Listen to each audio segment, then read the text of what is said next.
Hello and welcome back to the Mana Cave. I'm Travis and I'm sick, Ed. he's sick Ed. I'm still a little bit sick. Still got a cold. We are in the month of May and we are getting ready to play some of the Amonkhet Planeswalker decks. So Yes. I'm going the Liliana route, all black. Gideon, which is it's black green. Gideon is white red. So I chose Gideon, so I have no complaints when I lose because it's the Planeswalker decks, and I haven't won a single one of those ones. I don't think. He seems to think he has an issue with that. We actually did get to play these decks one evening. I think we played 2 out of 3. We thought it would be a novel thing to actually test them out first before we played on camera. Go crazy. So we sort of know what's going to happen. It was also Friday night, and we wanted to play Magic and have a beer. Yeah. Crazy. Yeah. And I didn't have any decks ready, so it worked out well. Yeah. It was interesting. It's nice to know going into it what you're looking for because removal is king with Liliana's deck. Holy cow!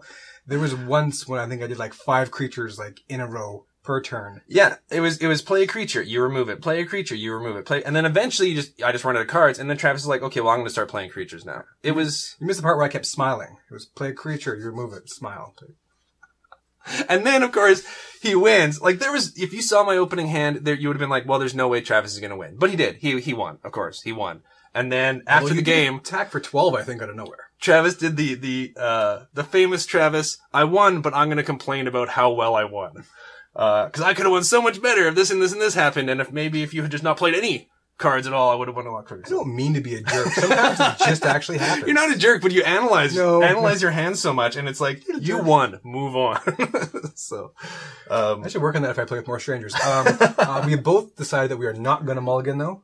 Yes. So we're going to roll to see who goes first. Normally you do this before you look at your hands, but we do it a little bit different on the Mana Cave. 7. 11. Nah, 11. I can add 2 numbers. Wow, do I ever do poor math on this?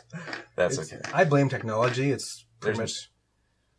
There's no math in the Mana Cave.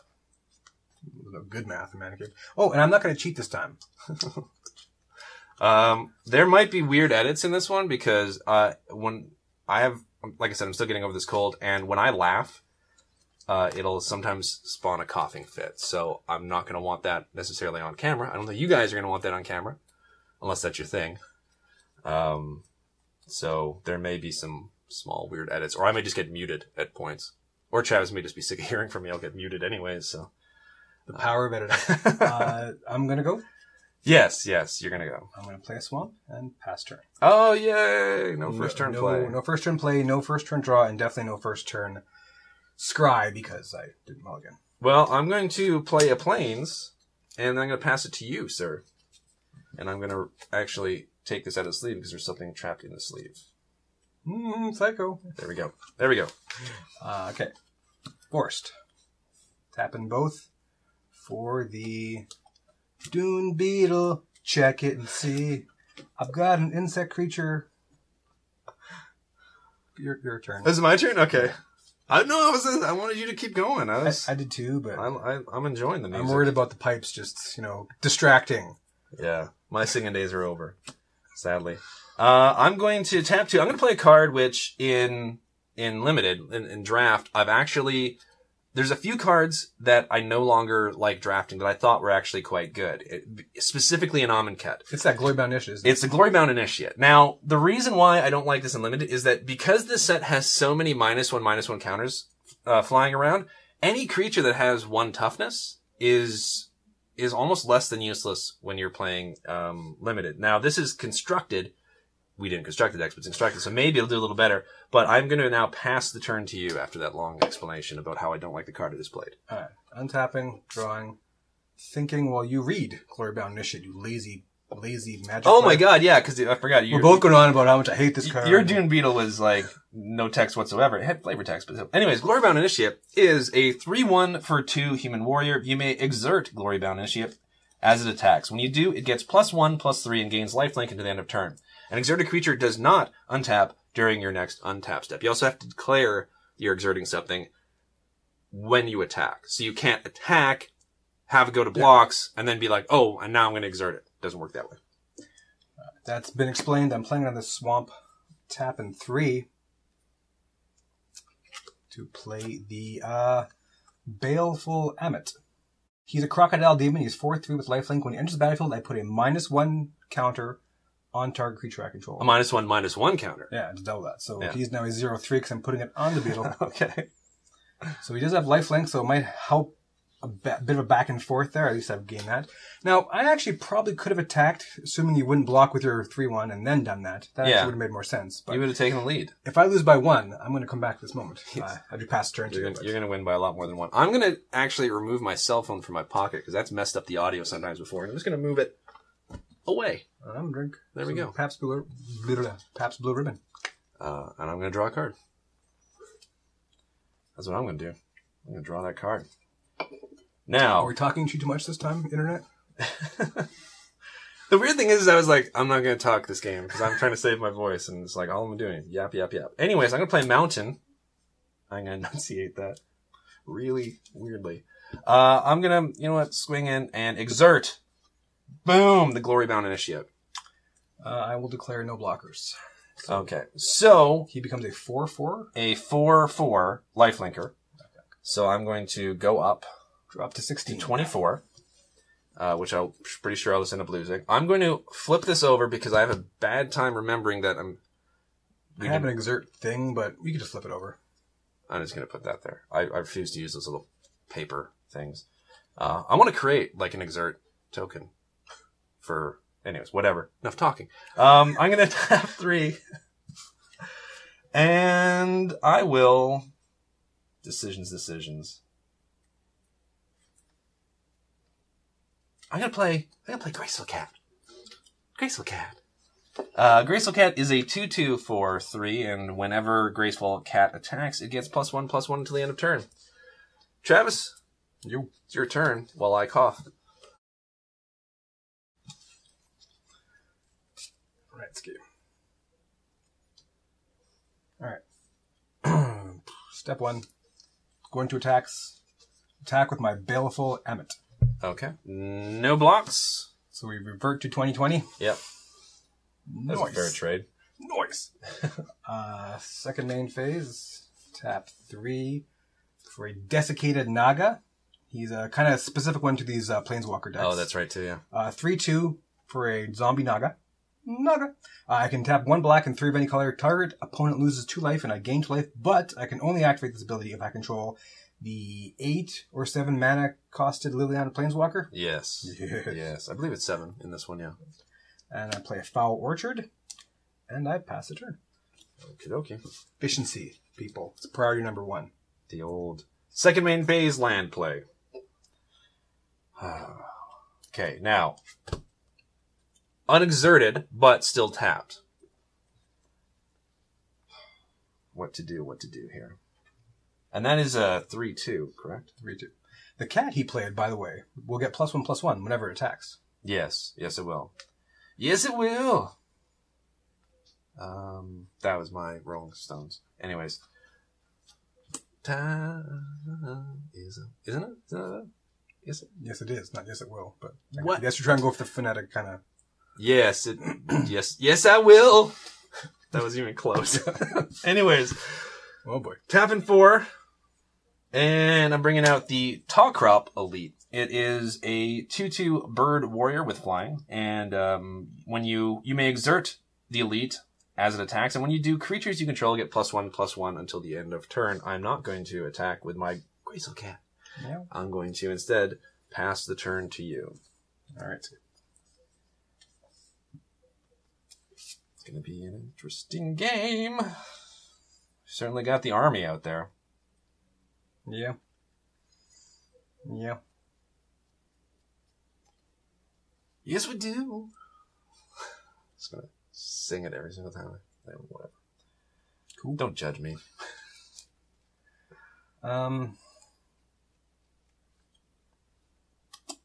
Just thinking a bit here. Think away.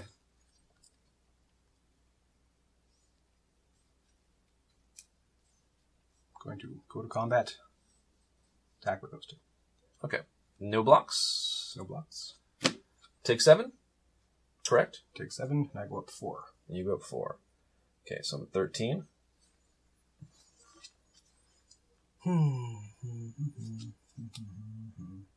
Okay, I'm gonna do something maybe a little bit silly.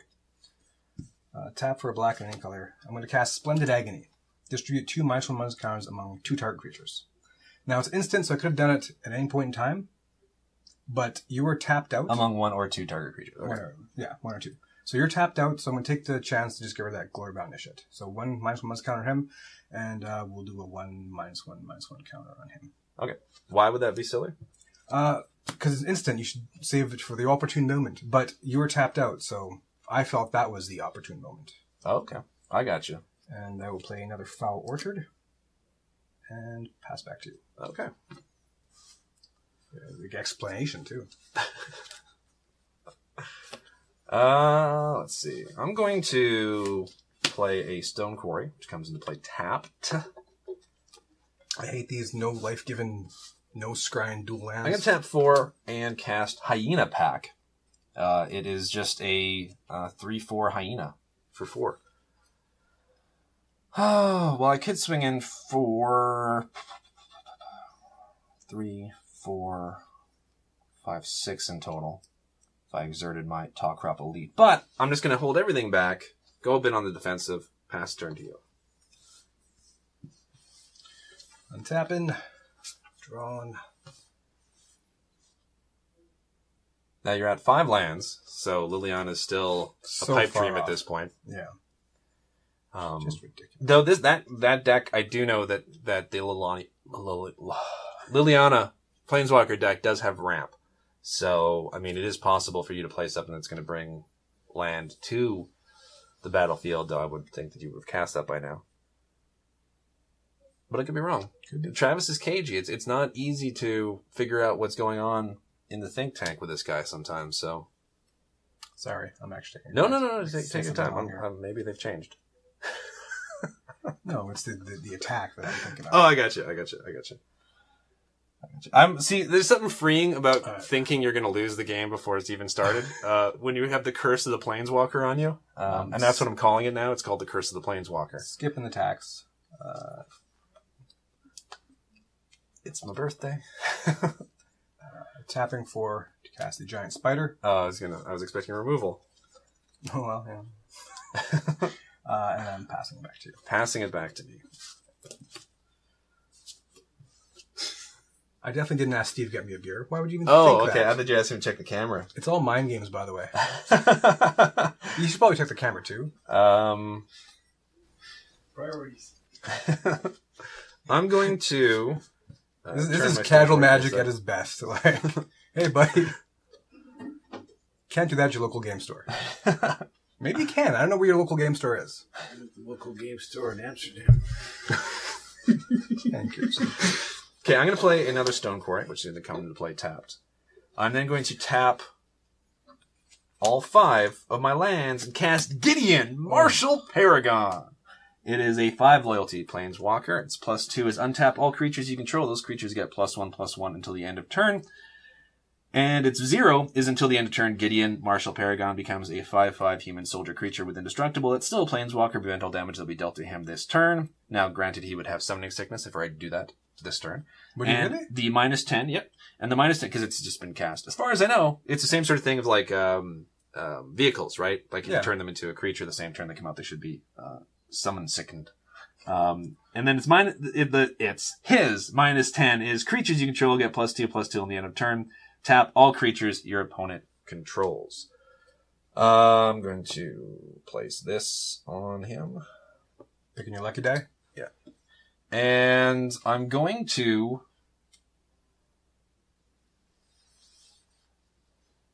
you know what? I'm going to just +2 them. To give them +1/+1 and untap them all. Like that matters. And, you know what? I'm just going to pass it to you then.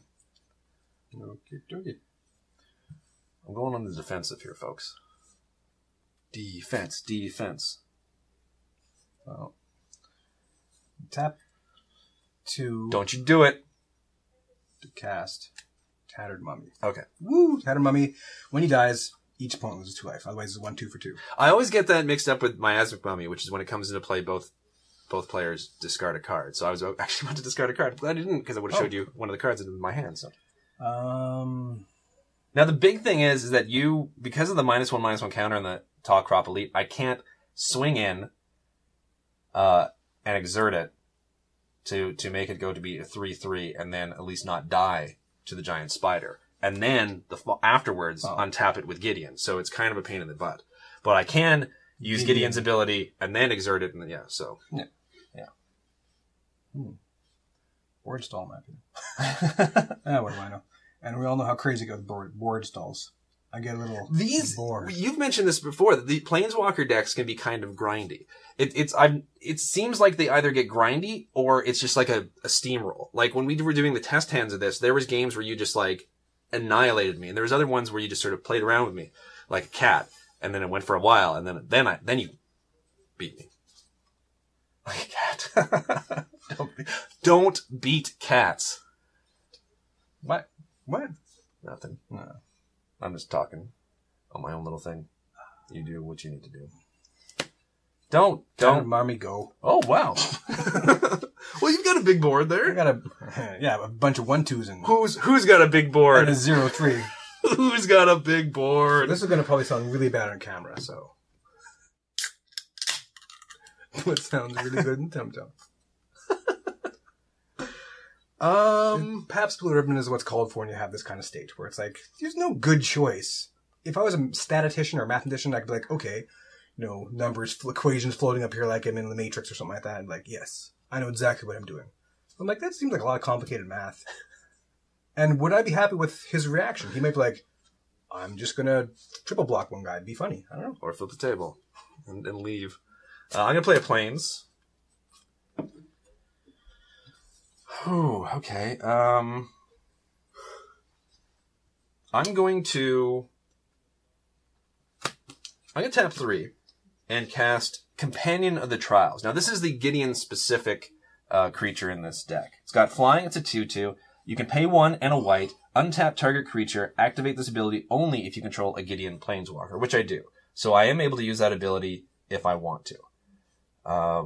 That is a sweet card, possibly even in constructed. Now, I'm going to add 2 to Gideon to untap all creatures I control, and those creatures get +1/+1 until the end of turn. And then I'm going to... Can't attack with this yet. I'm going to pass the turn to you. A lot of turn passing. Yeah, a lot of turn passing. And it goes against my better nature. Because the more turns you pass, the better options you give someone else. That's what I always say. The more turns you pass, the better options you give someone else. I have that embroidered in a pillow. I sleep on every night. I don't even know what I'm saying anymore. It's just like words just pouring out. I don't know if they have meaning or not. It's the sickness. I'm down with the sickness. Are you flunging in with everything? No, not my 0/2 or 0/3. Okay. Otherwise flunging. No, I shouldn't say flunge because it could be a very good attack. Now, who are you attacking? Me or are you attacking Gideon? I'm attacking you because he's at 9. His -10 is tap target creatures and your creatures. So sorry, I'm going to move dice here. Yep. Creatures you control get +2 and tap my creatures. Well, considering I'm flunging, I'm not overly concerned about the 10 at this point, so I'm attacking you. Well, you also got like 2 cards in hand. You've got all your mana untapped. So and a 0/3 Dune Beetle. Dung Beetle? Oh, he dung prepared for your attack. And then when that dies, opponent loses 2 life. Okay. Well, I'll just stack them whenever you're blocking. High Impact is going to go there.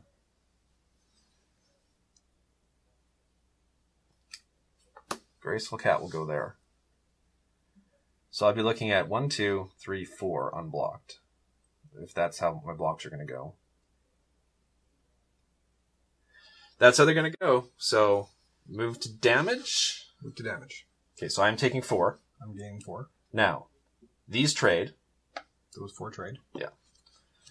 I'm going down to 9. And my birds survive. Second main phase, tapping 5 to cast the Decimator Beetle. Okay. When it enters the battlefield, they put a -1/-1 counter on target creature I control, so I'll just double up on the beetle. So okay. Now he's 0-2. Whenever he attacks, I can remove a -1/-1 counter from target creature I control and put a -1/-1 counter on target creature defending player controls. That's Ed. He's defending this. And then I pass turn to Ed, who's defending this. See, I'm still going to lose. I've got Gideon out on the board, and I'm still going to lose this game. Oh, that's a good draw. Did I say that sincere?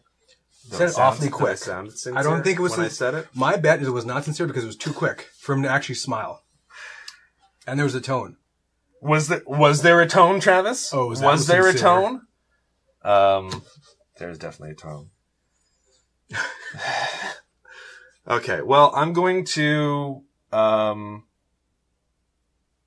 +2 Gideon. So he's now at 11. Gideon up. You'd be like, giddy up. Cause... All right. So these both have +1/+1. And I've untapped them. You're at some ungodly amount of life. Was it 28? 28. 28? Okay. So I'm going to tap 3. Cast Hazoret's Favor. At the beginning of combat on your turn, you may have target creature you control gain +2/+0, gain haste until the end of turn if you do sacrifice it at the beginning of the next end step. Horrible, horrible. I don't know why this enchantment is in this deck. I think it's a bad enchantment. But, okay, so what I'm going to do now is I'm going to attack with both. I'm going to exert as I attack the Tawcrop Elite. Now, I've already given them +1/+1 and untapped them with the Gideon Marshall Paragon. So this, because it's got a -1/-1 counter on, became a 2/2. Now it's a 3/3. This is a 4/4. So in the air, 7 damage coming your way. Okay, so we're down to 21. Awesome. Almost have them down to 20, folks. Game's going good. I'm gonna shake a lot. I'm gonna pass the turn to you, sir. Right. Pass the turn to you. Untap. Hopefully draw a card I can play. Yeah, I did. Not quite. I was going to say you're at 6. That's typically the magic number when it comes to the Planeswalkers, at least the Planeswalkers of old, but not now. However, you've probably got the tutor. I got the tutor. So I'm casting 6 mana to cast Liliana's Influence. Put a -1/-1 counter on each creature you don't control. I hate you so much right now. It's not even. It's like I can physically taste the hate that I have for you. While that's on the stack, I'm tapping 2 to untap this one because this one dies anyways. So, yeah. I misread that card. I thought he could tap down my creatures. Oh, was I ever wrong? Now I know why you're being so upset. Yeah, this is like I don't understand what it's like. No, I thought you could like because I thought you were talking about Gideon when he reaches his -10, and I'm like, yeah, I can't wait. It's only going to take me 4 turns, so. I gotta search for how far was I from Liliana. This is the bottom, quite a while. Well, put off the bottom. Now the thing is well, you can't cast her now. No, I cannot. Now that is actually in her foil a holdover from the other ones because the tutors have always been 1 mana less than what you need to cast the Planeswalker. Yeah. But Liliana takes 7, so you would figure they would at least make this tutor, excuse me, like enough to or costly enough that she's the same. Whatever. You would think it would work better, but it doesn't. When you played half your card, your deck's a lot easier to shuffle. You wanna cut that?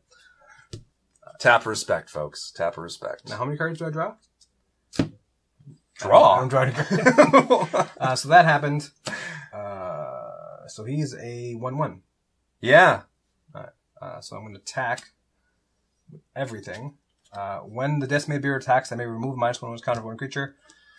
Put it on that. So 4, 5, 6, 7, 8. I'm down to 1. This is going to be fun, folks. You are down to 1. And I have a Lily. I'm going to read her abilities myself here. Oh, I pass the turn too. You know what? You're not going to get a chance to cast her. Yes, wait. I did draw her I'm calling it right now. He will get a chance to cast her because that next card is going to be a land. I guarantee you that next card is going to be a land. Well, you're going to tap this. You're going to blame it yourself. But you know what? Why don't you go ahead and read her out and read Liliana, Death's Wielder. Pardon me, just Death Wielder. 7 mana for a 5 loyalty Planeswalker. Her +2 is put a -1/-1 counter on up to 1 target creature. -3 is destroy target creature with a -1/-1 counter on it. See the synergy there? Yeah. That's the definition of synergy of the card. Sorry, her whopping -10 is return all creature cards from my graveyard to the battlefield. They do not gain haste. They do not. I'm assuming they need haste at that point. Now, we have currently a contested rule in the Mana Cave. A rule that's in place, but I contest it sometimes, where you cannot concede. So I'm not going to concede here. So what I'm going to do is I'm going to 0 Gideon. Boom! He becomes a 5/5 indestructible. Gotcha. Until the end of turn. He's still Planeswalker. Prevent all damage that we've dealt to him this turn, sir. And then move to combat. Hazard's favor. I'm going to give him +2/+0 and haste. Not that he needed it. I'm going to swing in. He's going to be a 7/5 indestructible that cannot possibly miss as far as damage goes unless you were having a blocker, which was a 0/3. Oh, okay. So then he kills your blocker. Gideon, I have to sacrifice him now. Oh, is that the end of turn? Oh yeah, sacrifice at the beginning of the next end step. Well, how does sacrifice indestructible work? I honestly don't know. Now, once again, there is no conceding in the Mana Cave. No, but I'm going to play a Plains, and then what I'm going to do is I'm going to tap 2. Taste the bitterness. Can you taste it through the screen? I'm going to, Trial of Zeal. When Trial of Zeal enters the battlefield, deal 3 damage to target creature or player. Boom! I'm going to deal 3 damage to him. Oh no, what have I done? I've lost 2 life. And I lose the game. On my terms. That's not all you've lost. And I don't even have to sacrifice Gideon because we don't even make it to the end of the turn. So, I'm glad you read out Liliana. Oh, I'm going to be that dick, 'cause I'm just curious if it's what's... Yeah, go for it. Normally I'd be like, you gotta do a shot. I'll tell you what. Wait, I'll tell you what. All right. How about we bet everything on this? No. We bet everything on this. Who would bet when they've already won? CMC. Name your condition. If you win. Because you've already won. Technically, you've already won. Well, technically. Not technically. Literally, you've already won. So, I'm a gambler and I'm not taking that bet. I will give you a bonus the next time we face off. If you win, I will give you a bonus next time we face off. Otherwise, no. If I lose, then I lose. Okay. It was a swamp. It was coming down. Let's just keep going to see who gets the best creature. Oh. Ooh, I have 2 decimated Graceful beetles. Cat. See, and this is pretty much right. I got Graceful Cat. Decimated beetle. Decimated One beetle. More, oh, no, man. Why not? Yeah. No, and another Trial of Zeal, so I could have taken another 2 damage. Well, that's the funny thing is I never got the trial and the cartouche thing going on. When I did the one game where it was like 5 creature kills in a row, that was just... Okay, it was kind of funny. You know what's interesting is that I think every single time we've done a Planeswalker battle... except this time. We've been able to... One of us has been able to at least cast the Planeswalker. You couldn't keep that streak going, could you? You had to die on your own terms. No. Well, I got to cast Gideon, right? So I saw, like, you know, when I saw the opportunity, I was like, I can either drop him below 20, moral victory, or I can go out of my own terms. But anyways, congratulations on yet another Planeswalker deck victory. My streak is still intact, so I'm happy about that. And maybe next time. The next set is called what? Mind versus Magic? Oh no, the Hour Devastation? Hour Devastation. So maybe the Planeswalkers from that will be a bit kinder to me. Who knows? And the next Mana Cave, we're going to be playing the dual decks, Mind versus Might. I'm going to be Mind. Travis is going to be Might. And I might win that one, although probably not. It doesn't count as Planeswalker deck challenge. It does not count as Planeswalker deck challenge. So I have a chance. Your finger was in my screen. Oh. So I have a chance with that one. So sorry. We'll see you next week. And thank you guys very much for watching this one. And I hope it didn't leave too much of a bitter taste in your mouth. I'm glad you calmed down. Thanks for watching.